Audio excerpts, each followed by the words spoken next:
In the spring of 1967, a man sat alone in a maximum security prison cell, scribbling furiously in a notebook that would later be sealed by authorities for 50 years. His name was Marcus Holloway, and he was serving a life sentence for a crime he claimed he didn't commit. But that's not what made him extraordinary.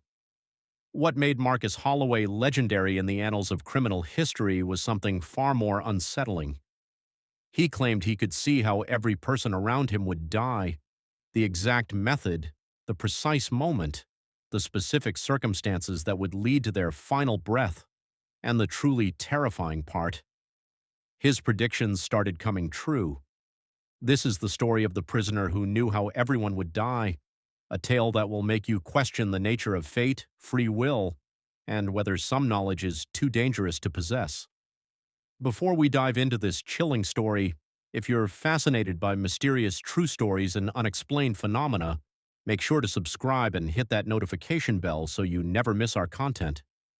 We release new videos every week exploring the darkest corners of history and the human mind. And if you enjoy this video, leave a like and let us know in the comments what unexplained mystery we should cover next. Now let's begin. Marcus Holloway arrived at Ashford State Penitentiary on March 3, 1967. He was 32 years old, convicted of armed robbery and assault, though he maintained his innocence until his dying day. According to prison records, Holloway was quiet during his first few weeks, keeping to himself, reading extensively in the prison library. But on April 15th, something changed. Guard William Patterson was making his evening rounds when Holloway called out to him from his cell. Patterson later described the encounter in a deposition that would become crucial evidence in what followed.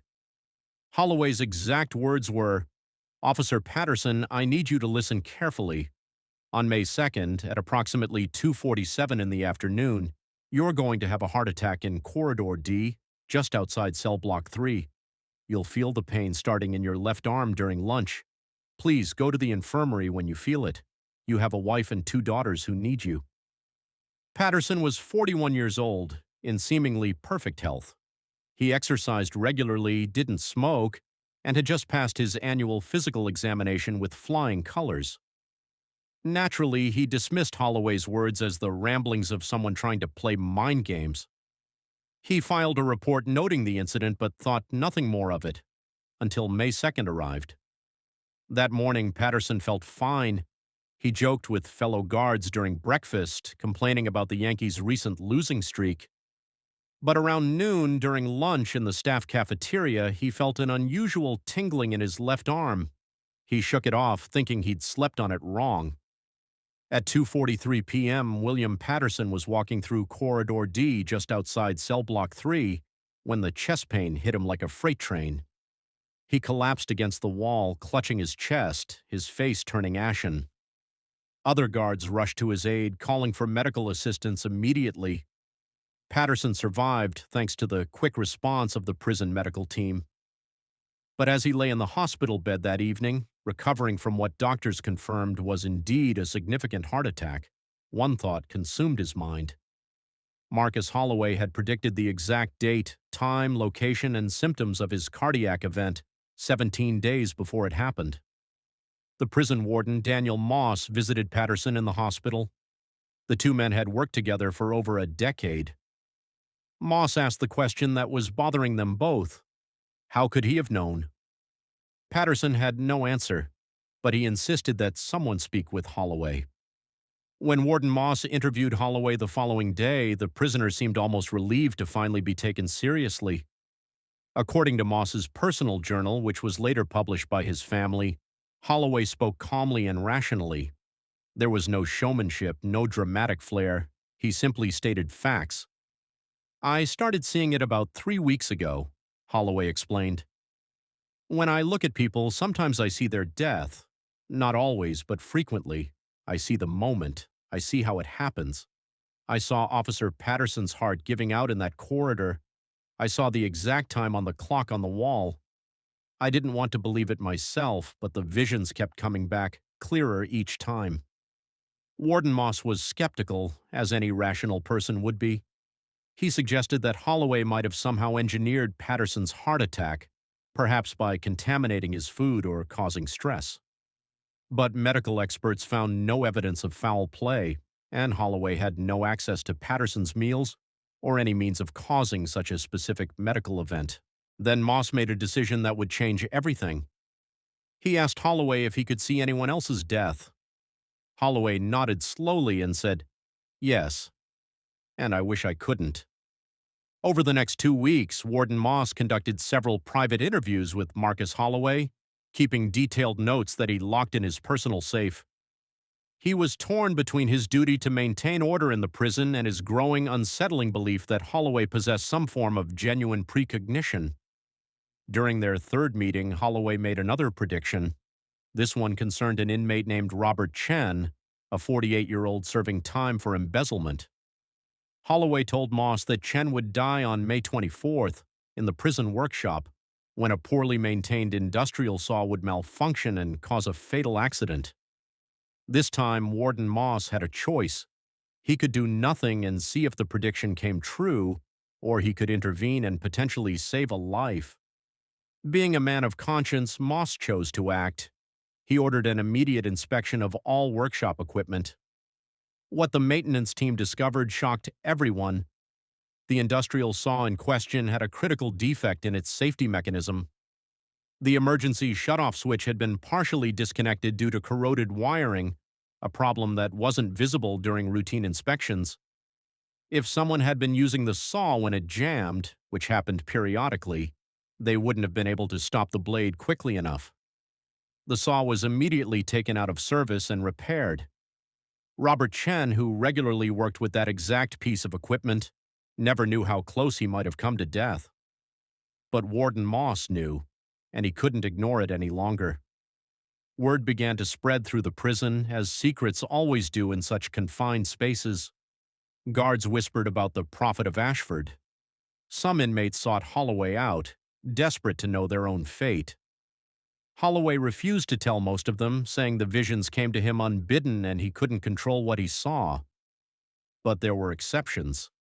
On June 8th, Holloway requested an urgent meeting with Warden Moss.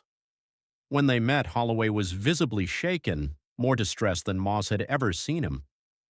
"It's your son," Holloway said, his voice trembling. "Your son Thomas. He's 17, right? Drives a blue Chevrolet pickup truck." Moss felt his blood run cold. He had never mentioned his family to Holloway. There was no way the prisoner could have known these details. His son Thomas had just gotten his driver's license and, yes, drove a blue Chevrolet pickup. Holloway continued, "On June 15th, next Saturday, there's going to be an accident at the intersection of Route 49 and Miller Road. A semi-truck will run a red light at 3:17 p.m. Thomas will be heading home from his baseball practice. If he's at that intersection at that moment, the truck will hit the driver's side of his pickup. He won't survive." Warden Daniel Moss sat across from a convicted criminal who had just described his son's potential death with horrifying specificity. Every instinct told him this was manipulation, an elaborate psychological game. But Patterson's heart attack had been real. The defective saw had been real. Could he take the chance that this prediction was false? That night, Moss barely slept. He didn't tell his wife about Holloway's prediction, but on June 15th, he made sure Thomas stayed home. He told his son he needed help with yard work, offering to pay him for the day. Thomas, always eager to earn extra money, agreed without argument.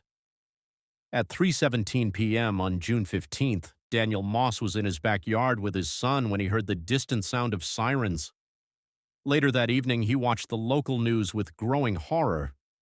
A semi-truck had run a red light at the intersection of Route 49 and Miller Road at approximately 3:15 p.m., colliding with a vehicle in the intersection. The driver of the other vehicle, a young woman in a sedan, had been killed instantly. The truck driver said his brakes had failed. He hadn't been able to stop at the red light.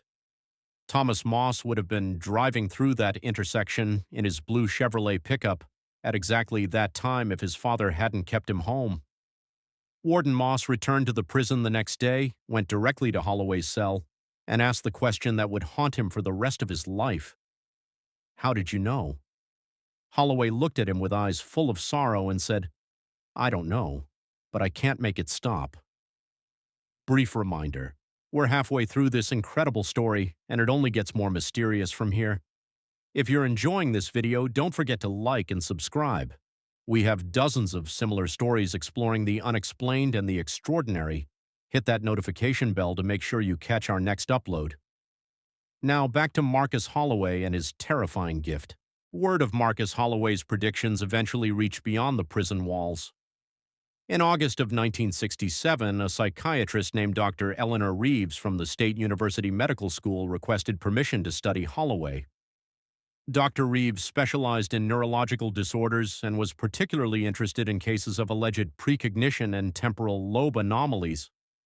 Warden Moss, desperate for answers, granted permission for the study.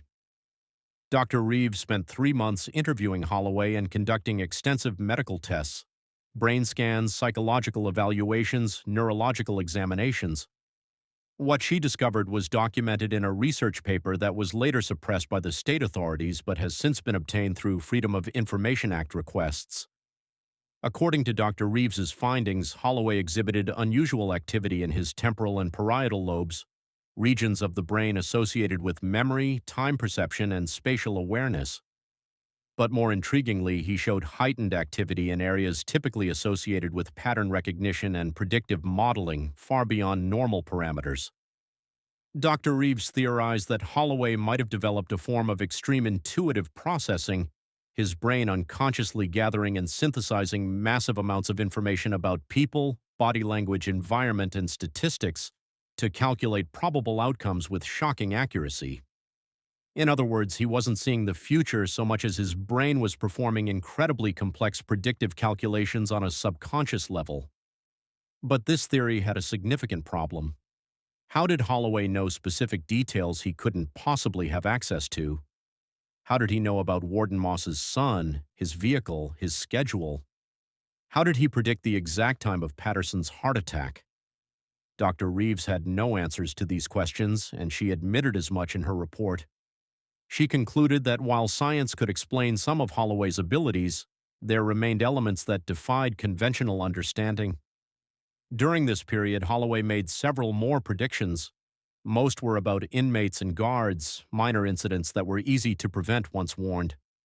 A slip in the shower that would have caused a serious head injury, a food poisoning outbreak from improperly stored meat in the kitchen, an electrical fire in cell block B. Each prediction came true if no action was taken or was prevented when Warden Moss intervened. But there was one prediction that nobody could prevent. In October 1967, Holloway told Dr. Reeves about a recurring vision he couldn't shake. He saw an inmate named Vincent Caruso dying in his cell on November 3rd at approximately 11:30 p.m.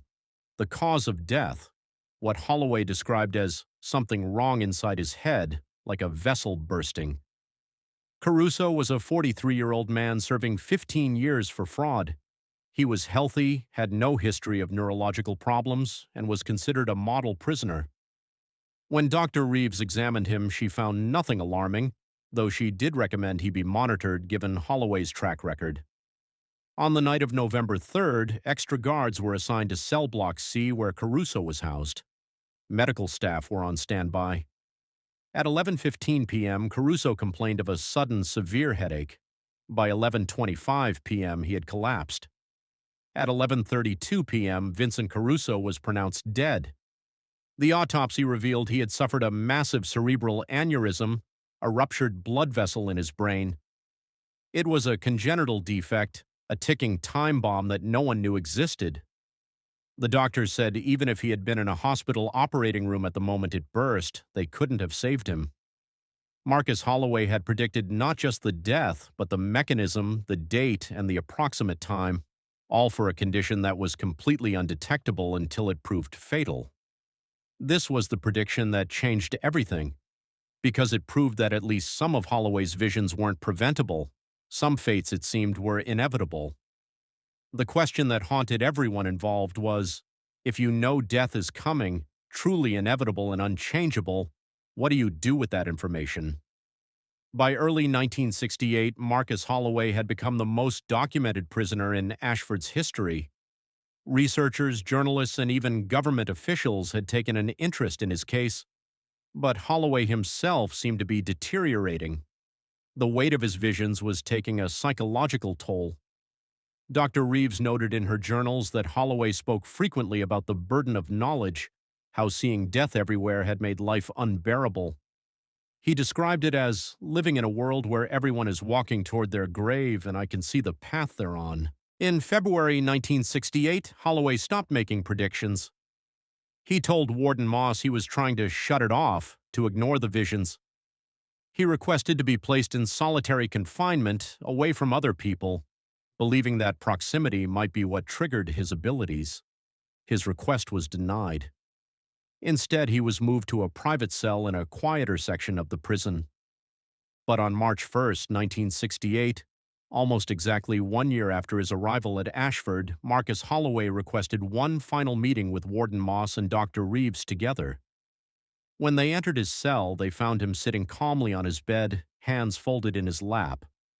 He looked at them both and said, "I need to tell you what I've been seeing for the past 3 months. I've been seeing my own death." According to the official transcript of this meeting, Holloway described his death in detail. He said he would die on March 14, 1968, at approximately 2 a.m. in his cell, from what he described as, "my heart simply stopping. No pain, no struggle, just stopping." Dr. Reeves immediately examined him. His heart was fine. He had no cardiac issues, no underlying conditions that would suggest sudden cardiac death. But given Holloway's track record, both Moss and Reeves took the predictions seriously. For the 2 weeks leading up to March 14th, Holloway was under constant medical supervision. He was monitored around the clock. Heart monitors, blood pressure cuffs, regular examinations. Dr. Reeves practically took up residence in the prison medical facility. Holloway remained calm throughout, almost serene. He spent his time reading, writing in his journal, and occasionally speaking with Dr. Reeves about his life, his regrets, and his bizarre gift that had become a curse. On the evening of March 13th, all of his vital signs were normal. He ate dinner, read for an hour, and then lay down to sleep around 10 p.m. The medical monitors showed normal sleep patterns, normal heart rhythm, normal respiration. At 1:47 a.m. on March 14, 1968, the monitors showed Marcus Holloway's heart rhythm beginning to destabilize. Flatline sound. At 2:03 a.m., his heart stopped. The medical team rushed to his cell and attempted resuscitation for 45 minutes. They tried everything: CPR, defibrillation, emergency medications. Nothing worked. Marcus Holloway was pronounced dead at 2:48 a.m. The autopsy was extensive, conducted by 3 separate pathologists. Their conclusion was baffling. Marcus Holloway's heart had simply stopped beating. There was no blockage, no disease, no trauma, no toxicology findings. It was as if his heart had just decided to quit. The official cause of death was listed as sudden cardiac arrest of unknown origin. He had predicted his own death, down to the method and approximate time, and despite the best medical monitoring available, it had happened exactly as he said it would. In the days following Holloway's death, his personal effects were catalogued. Among them was the journal he had been keeping since his arrival at Ashford. When Warden Moss opened it, he found hundreds of pages filled with predictions, observations, and personal reflections. Some entries were heartbreaking. Holloway had written about seeing the deaths of people he passed in the prison corridors, knowing their fates but feeling helpless to change most of them. He had written about the isolation of possessing such knowledge, how it separated him from normal human interaction. But the final entry was the most chilling. Written on March 13th, just hours before his death, Holloway had written, "Tomorrow I will be free, not from this prison but from this burden. I have seen my death, and I welcome it." To everyone who reads this, we are all moving toward death from the moment we are born. I simply had the curse of seeing the destination more clearly. Perhaps it's better not to know. Perhaps the greatest mercy is uncertainty. The state ordered all records related to Marcus Holloway sealed for 50 years, citing concerns about public panic and ethical questions about precognition research. Dr. Reeves's complete research paper was classified. Warden Moss retired 6 months later and never spoke publicly about Holloway again, though his private journals, published after his death, detailed the entire experience. The prisoners who knew Holloway said he had changed their perspective on life.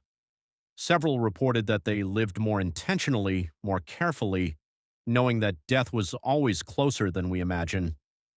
To this day, no one has been able to fully explain Marcus Holloway's abilities. Was it extreme pattern recognition, some form of temporal anomaly, genuine precognition, or something else entirely? The truth is, we may never know. The story of Marcus Holloway raises profound questions about fate, free will, and the nature of time itself. If we could see our own death, would we want to? If we could prevent someone else's, should we? And what does it mean if some deaths are truly inevitable, visible to those with the sight to see them? Perhaps Marcus Holloway's greatest gift wasn't his ability to see death, but his reminder that life is precious precisely because it is finite and uncertain. If this story fascinated you, please consider subscribing to our channel for more mysterious and unexplained stories from history. Hit the like button if you enjoyed this video and let us know in the comments, would you want to know how and when you'll die, or would you rather not know? Share this video with anyone who loves true mysteries and unexplained phenomena. And if you want to explore more content like this, check out the playlist linked in the description.